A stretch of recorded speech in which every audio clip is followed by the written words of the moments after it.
যে ব্যক্তি মান লাজিমাল ইস্তিগফার, যে ব্যক্তি ধারাবাহিক তওবা করা, ইস্তিগফার করাকে নিজের জন্য লাজিম করে নিয়েছে, এমন কোনো দিন নাই সে আল্লাহর কাছে তওবা করে না, ইস্তিগফার করে না। প্রত্যেক দিন সে আল্লাহর কাছে মাফি চায়, প্রত্যেক দিনই আল্লাহর কাছে তওবা করে। ওই ব্যক্তির জন্য আল্লাহর পক্ষ থেকে উপহার হচ্ছে জাআলাল্লাহু লাহু মিন কুল্লি যিকিন মাখরাজা।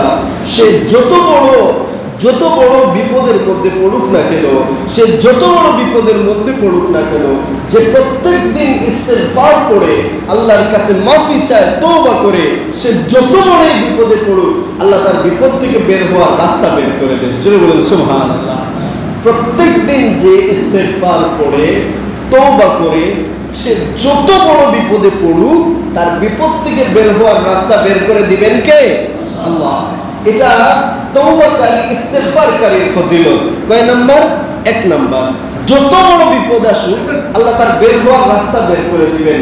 শর্ত হচ্ছে সে প্রত্যেক দিন আল্লাহর কাছে কি করবে? ইস্তিগফার করবে, মাফি চাইবে, তওবা করবে। 2 নাম্বার, আল্লাহ রাসূল সাল্লাল্লাহু আলাইহি ওয়াসাল্লাম বলেন মিন কুল্লি হাম্মিন ফারাজান, তার যত বড়ই পেরেশানি থাকুক, সে যত বড়ই দুশ্চিন্তার মধ্যে থাকুক, আল্লাহ তার দুশ্চিন্তাকে দূর করে দিবেন। সুবহানাল্লাহ।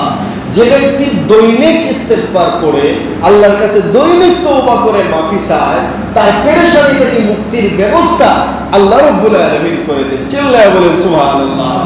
3 নাম্বার, আল্লাহ রাসূল বলেন ওয়ারাযাকাহু মিন হাইসু লা ইয়াহতাসিব, সে কল্পনাও করতে পারে না তার ইস্তিগফারের খাতিরে আল্লাহ তাকে প্রত্যেকদিন এমন জায়গা থেকে রিজিক দেন সে কল্পনাও করতে পারে না। সুবহানাল্লাহ। তার মানে যে ব্যক্তি ইস্তিগফার করবে, দৈনিক আল্লাহর কাছে খেয়াল করে মাফি চাইবে, তওবা করবে, শুধু মরার দিন না, মরার আগে না, প্রত্যেক দিন সে আল্লাহর কাছে সুন্দরভাবে তওবা করবে, মাফি চাইবে, আল্লাহ তার জন্য 3টা পুরস্কার রেখেছেন। 1 নাম্বার, তার যত বড় বিপদ আসুক বের হওয়ার রাস্তা থাকবে। 2 নাম্বার, তার পেরেশানি আল্লাহ দূর করে দিবেন। 3 নাম্বার, আল্লাহ তার রিজিকের ব্যবস্থা করে দিবেন।